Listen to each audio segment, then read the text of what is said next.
शिखर ने माता पिता के दबाव में आकर शैली से शादी कर ली।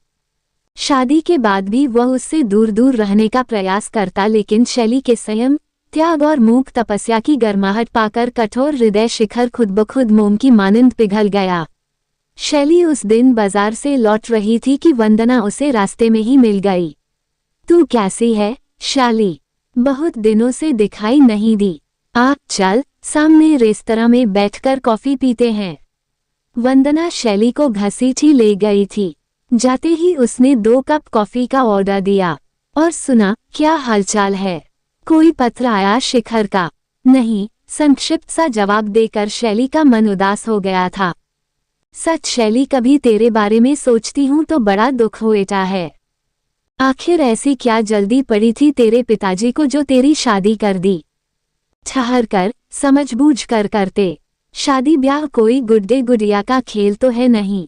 इस बीच बैराई मेज पर कॉफी रख गया और वंदना ने बातचीत का रुख दूसरी ओर मोड़ना चाहा। खैर जाने दे, मैंने तुझे और उदास कर दिया। चल कॉफी पी। और सुना, क्या क्या खरीदारी कर डाली? पर शैली की उदासी कहाँ दूर हो पाई थी। वापस लौटते समय वह देर तक शिखर के बारे में ही सोचती रही थी। सच कह रही थी वंदना, शादी ब्याह कोई गुड्डे गुड़िया का खेल थोड़े ही होता है। पर उसके साथ क्यों हुआ ये खेल? क्यों? वो घर लौटी तो मांझी अभी भी सो ही रही थी। उसने सोचा था घर पहुंचते ही चाय बनाएगी, मांझी को सारा सामान संभलवा देगी और फिर थोड़ी देर बैठकर अपनी पढ़ाई करेगी। पर अब कुछ भी करने का मन नहीं हो रहा था। वंदना उसकी पुरानी सहेली थी, इसी शहर में ब्याही थी। वो जब भी मिलती थी तो बड़े प्यार से। सहसा शैली का मन और उदास हो गया था। कितना फर्क आ गया था वंदना की जिंदगी में और उसकी अपनी जिंदगी में। वंदना हमेशा खुश चहचहाती दिखती थी। वह अपने पति के साथ सुखी जिंदगी बिता रही थी और वह अतीत की यादों में खो गई। शायद उसके पिता भी गलत नहीं होंगे।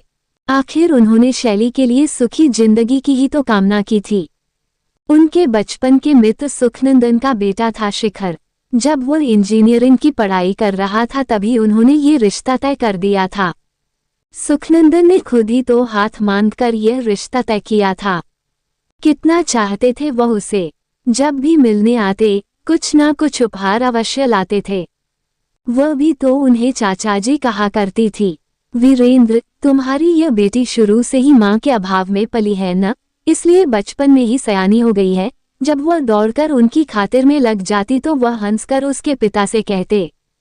फिर जब शिखर इंजीनियर बन गया तो शैली के पिता जल्दी शादी कर देने के लिए दबाव डालने लगे थे। वह जल्दी ही रिटायर होने वाले थे और उससे पहले ही ये दायित्व पूरा कर लेना चाहते थे। पर जब सुखनंदन का जवाब आया कि शिखर शादी के लिए तैयार ही नहीं हो रहा है तो वह चौंक पड़े थे। ये कैसे संभव है? इतने दिनों का बड़ों द्वारा तय किया रिश्ता, और फिर जब सगाई हुई थी तब तो शिखर ने कोई विरोध नहीं किया था। अब क्या हो गया? शैली के पिता ने खुद भी 2-1 पत्र लिखे थे शिखर को, जिनका कोई जवाब नहीं आया था। फिर वो खुद ही जाकर शिखर के बॉस से मिले थे। उनसे कहकर शायद जोर डलवाया था उस पर। इस पर शिखर का बहुत ही बौखलाहट भरा पत्र आया था। वो उसे ब्लैकमेल कर रहे हैं, ये तक लिखा था उसने। कितना रोई थी तब वो, और पिताजी से भी कितना कहा था, क्यों नाहक जिद कर रहे हैं? जब वे लोग नहीं चाहते तो क्यों पीछे पड़े हैं?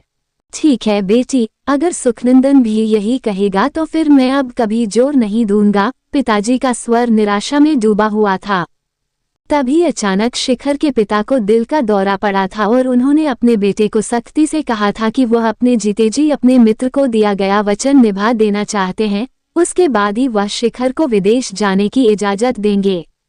इसी दबाव में आकर शिखर शादी के लिए तैयार हो गया था। वह तो कुछ समझ ही नहीं पाई थी। उसके पिता जरूर बेहद खुश थे और उन्होंने कहा था, मैं न कहता था, आखिर सुखनंदन मेरा बचपन का मित्र है। पर पिताजी, शैली का हृदय अभी भी अनचाही आशंका से धड़क रहा था। तू चिंता मत कर बेटी, आखिरकार तू अपने रूप, गुण, समझदारी से सबका दिल जीत लेगी। फिर गुड्डे गुड़िया की तरह ही तो आनन फानन में उसकी शादी की सभी रस्में अदा हो गई थीं। शादी के समय भी शिखर का तनासा चेहरा देखकर वह पल दो पल के लिए आशंकाओं से घिर गई थी। फिर सखी सहेलियों की चुहलबाजी में सब कुछ भूल गई थी। शादी के बाद वह ससुराल आ गई थी। शादी की पहली रात मन धड़कता रहा था। आशा, उमंगे, बेचैनी और भय सबके मिले जुले भाव थे। क्या होगा? पर शिखर आते ही एक कोने में पड़ रहा था। उसने न कोई बातचीत की थी, न उसकी ओर निहार कर देखा था। वो कुछ समझ ही नहीं सकी थी। क्या गलती थी उसकी? सुबह अंधेरे ही वह अपना सामान बांधने लगा था। यह क्या लालाजी, हनीमून पर जाने की तैयारियां भी शुरू हो गईं क्या? रिश्ते की किसी भाभी ने छेड़ा था? नहीं भाभी, नौकरी पर लौटना है। फिर अमेरिका जाने के लिए पासपोर्ट वगैरह भी बनवाना है। तीर की तरह कमरे से बाहर निकल गया था वह। दूसरे कमरे में बैठी शैली ने सब कुछ सुना था। फिर दिन भर खुसर फुसर भी चलती रही थी। शायद सास ने कहा था, अमेरिका जाओ तो फिर बहू को भी लेते जाना। ले जाऊंगा बाद में, पहले मुझे तो पहुंचने दो। शादी के लिए पीछे पड़े थे, हो गई शादी, अब तो चैन से बैठो। न चाहते हुए भी सब कुछ सुना था शैली ने। मन हुआ था कि जोर से सिसक पड़े। आखिर किस बात के लिए दंडित किया जा रहा था उसे? क्या कसूर था उसका? पिताजी कहा करते थे कि धीरे धीरे सबका मन जीत लेगी वह, सब सहज हो जाएगा। पर जिसका मन जीतना था वह तो दूसरे ही दिन चला गया था। एक हफ्ते बाद ही फिर दिल्ली से अमेरिका भी पहुंचकर पत्र भी आया था तो घर वालों के नाम उसका कहीं कोई जिक्र नहीं था।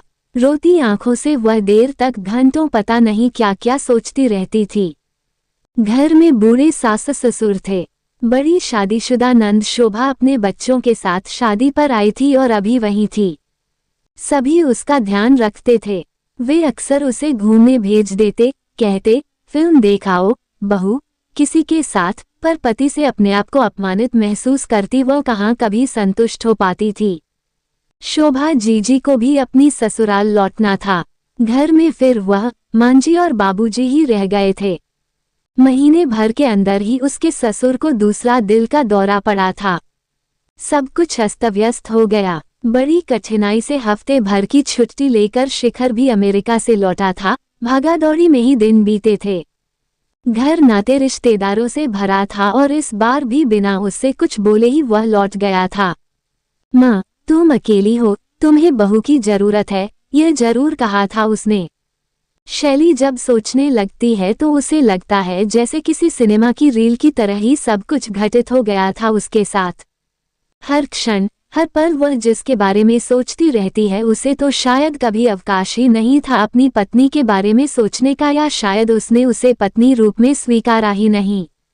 इधर सास का उससे स्नेह बढ़ता जा रहा था। वो उसे बेटी की तरह दुलराने लगी थीं। हर छोटी मोटी जरूरत के लिए वो उस पर आश्रित होती जा रही थीं। पति की मृत्यु तो उन्हें और बूढ़ा कर गई थी। गठिया का दर्द अब फिर बढ़ गया था। कई बार शैली की इच्छा होती वापस पिता के पास लौट जाए, आगे पढ़कर नौकरी करे। आखिर कब तक दबी घुटी जिंदगी जिएगी वह? पर सास की ममता ही उसका रास्ता रोक लेती थी। बहुरानी, क्या लौट आई हो? मेरी दवाई मिली बेटी। जोड़ों का दर्द फिर बढ़ गया है। माँ का स्वर सुनकर तंद्रा सी टूटी शैली की। शायद वह जाग गई थी और उसे आवाज दे रही थी। अभी आती हूँ मां जी, आपके लिए चाय भी बना कर लाती हूँ। हाथ मुंह धोकर सहज होने का प्रयास करने लगी थी शैली। चाय लेकर कमरे में आई ही थी कि बाहर फाटक पर रिक्शे से उतरती शोभा जीजी को देखते ही वह चौंक गई। जी, आप इस तरह बिना खबर दिए, सब खैरियत तो है न? अकेले ही कैसे आई? बरामदे में ही शोभा ने उसे गले से लिपटा लिया था। अपनी आंखों को वह बार बार रुमाल से पोंछती जा रही थी। अंदर तो चल। और कमरे में आते ही उसकी रुलाई फूट पड़ी थी। शोभा ने बताया कि अचानक ही जीजाजी की आंखों की रोशनी चली गई है। उन्हें अस्पताल में दाखिल कराकर वह सीधी आ रही है। डॉक्टर ने कहा है कि फौरन ऑपरेशन होगा। कम से कम 10,000 रुपये लगेंगे और अगर अभी ऑपरेशन नहीं हुआ तो आंख की रोशनी को बचाया न जा सकेगा। अब मैं क्या करूं? कहाँ से इंतजाम करूं रुपयों का? तू ही शिखर को खबर कर दे शाली। मेरे तो जेवर भी मकान के मुकदमे में गिरवी पड़े हुए हैं। शोभा की रुलाई नहीं थम रही थी। जीजाजी की आंखों की रोशनी, उनके नन्हे बच्चे, सबका भविष्य एक साथ ही शैली के आगे घूम गया था। आप ऐसा करिए जीजी, अभी तो ये मेरे जेवर हैं, इन्हें ले जाए। इन्हें खबर भी करूंगी तो इतनी जल्दी कहाँ पहुंच पाएंगे रुपए। और शैली ने अलमारी से निकालकर अपनी चूड़ियां और जंजीर आगे रख दी थीं। नहीं शैली नहीं, शोभा स्तंभित थी। फिर कहने सुनने के बाद ही वह जेवर लेने के लिए तैयार हो पाई थी। माँ की रुलाई फूट पड़ी थी। बहू, तू तो हीरा है, पता नहीं शिखर कब इस हीरे का मोल समझ पाएगा। शोभा की आंखों में फिर खुशी के आंसू छलक पड़े थे। पर शैली को अनोखा संतोष मिला था। उसके मन ने कहा, उसका नहीं तो किसी और का परिवार तो बना संवरा रहे। जेवरों का शौक तो उसे वैसे ही नहीं था, और अब जेवर पहने भी तो किसकी खातिर। मन की उसांस को उसने दबा दिया था। 8 दिन के बाद खबर मिली थी, ऑपरेशन सफल रहा। शिखर को भी अब सूचना मिल गई थी और वह आ रहा था। पर इस बार शैली ने अपनी सारी उत्कंठा को दबा लिया था। अब वो किसी तरह का उत्साह प्रदर्शित नहीं कर पा रही थी। सिर्फ तटस्थ भाव से रहना चाहती थी वह। माँ, कैसी हो? सुना है बहुत बीमार रही हो तुम। यह क्या हालत बना रखी है? जीजाजी को क्या हुआ था अचानक? शिखर ने पहुंचते ही माँ से प्रश्नों की झड़ी लगा दी। मेरी तो तबीयत तू देख ही रहा है बेटे, बीच में तो और भी बिगड़ गई थी। बिस्तर से उठ नहीं पा रही थी। बेचारी बहू ने ही सब संभाला। तेरे जीजाजी की तो आंखों की रोशनी ही चली गई थी। उसी समय ऑपरेशन नहीं होता तो पता नहीं क्या होता। ऑपरेशन के लिए पैसों का भी सवाल था, लेकिन उसी समय बहू ने अपने जेवर देकर तेरे जीजाजी की आंखों की रोशनी वापस ला दी। जेवर दे दिए? शिखर हतप्रभ था। हाँ, क्या करती शोभा? कह रही थी कि तुझे खबर करके रुपए मंगवाए तो आते आते भी तो समय लग जाएगा। माँ बहुत कुछ कहती जा रही थी, पर शिखर के सामने सब कुछ गड्ढमड्ढा हो गया था। शैली चुपचाप आकर नाश्ता रख गई थी। वो नजर उठाकर सिर ढके शैली को देखता रहा था। मां जी, खाना क्या बनेगा? शैली ने धीरे से मां से पूछा था। तू चल, मैं भी अभी आती हूँ रसोई में। बेटे के आगमन से ही मां उत्साहित हो उठी थी। देर तक उसका हालचाल पूछती रही थी, अपने दुख दर्द सुनाती रही थी। अब बहू भी M.A. की पढ़ाई कर रही है, चाहती है नौकरी कर ले। नौकरी? पहली बार कुछ चुभा शिखर के मन में। इतने रुपए हर महीने भेजता हूँ, क्या काफी नहीं होते? तभी उसकी माँ बोली, अच्छा है, मन तो लगेगा उसका। वह सुनकर चुप रह गया था। पहली बार उसे ध्यान आया, इतनी बातों के बीच इस बार माँ ने एक बार भी नहीं कहा कि तू बहू को अपने साथ ले जा। वैसे तो हर चिट्ठी में उनकी यही रट रहती थी। शायद अब अभ्यस्त हो गई हैं या जान गई हैं कि वो नहीं ले जाना चाहेगा। हाथ मुंह धोकर वह अपने किसी दोस्त से मिलने के लिए घर से निकला, पर मन ही नहीं हुआ जाने का। शैली ने शोभा को अपने जेवर दे दिए, एक यही बात उसके मन में गूंज रही थी। वो तो शैली और उसके पिता दोनों को ही बेहद स्वार्थी समझता रहा था, जो सिर्फ अपना मतलब हल करना जानते हों। जब से शैली के पिता ने उसके बॉस से कहकर उस पर शादी के लिए दबाव डलवाया था, तभी से उसका मन इस परिवार के लिए नफरत से भर गया था और उसने सोच लिया था कि मौका पड़ने पर वह भी इन लोगों से बदला लेकर रहेगा। उसकी तो अभी 2-4 साल शादी करने की इच्छा नहीं थी, पर इन लोगों ने चतुराई से उसके भोलभाले पिता को फांस लिया। यही सोचता था वह अब तक। फिर शैली का हर समय चुप रहना उसे खल जाता। कभी अपने आप पत्र भी तो नहीं लिखा था उसने। ठीक है, दिखाती रहो अपना घमंड। लौट आया तो माँ ने उसका खाना परोस दिया था। पास ही बैठी बड़े चाव से खिलाती रही थी। शैली रसोई में ही थी। उसे लग रहा था कि शैली जानबूझकर ही उसके सामने आने से कतरा रही है। खाना खाकर उसने कोई पत्रिका उठा ली थी। माँ और शैली ने भी खाना खा लिया था। फिर माँ को दवाई देकर शैली माँ के कमरे से जुड़े अपने छोटे से कमरे में चली गई और कमरे की बत्ती जला दी थी। देर तक नींद नहीं आई थी। शिखर को 2-3 बार बीच में पानी पीने के बहाने वह उठा भी था। फिर याद आया था पानी का जग तो शैली कमरे में ही रख गई थी। कई बार इच्छा हुई थी चुपचाप उठकर शैली को आवाज देने की। उसे समझ में नहीं आ रहा था कि आज पहली बार उसे क्या हो रहा है। मन ही मन वह अपने परिवार के बारे में सोचता रहा था। वह सगा बेटा होकर भी घर परिवार का इतना ध्यान नहीं रख पा रहा था। फिर शैली तो दूसरे घर की है, इसे क्या जरूरत है सबके लिए मरने खपने की, जबकि उसका पति ही उसकी खोजखबर नहीं ले रहा हो। पूरी रात वह सो नहीं सका था। दूसरा दिन मां को डॉक्टर के यहाँ दिखाने के लिए ले जाने, सारे परीक्षण फिर से करवाने में बीता था। सारी दौड़-धूप में शाम तक काफी थक चुका था वह। शैली अकेली कैसे कर पाती होगी। दिन भर वह भी तो मां के साथ ही उन्हें सहारा देकर चलती रही थी। फिर थकान के बावजूद रात को मां से पूछकर उसकी पसंद के कई व्यंजन खाने में बना लिए थे। मां, तुम लोग भी साथ ही खा लो ना, शैली की तरफ देखते हुए उसने कहा था।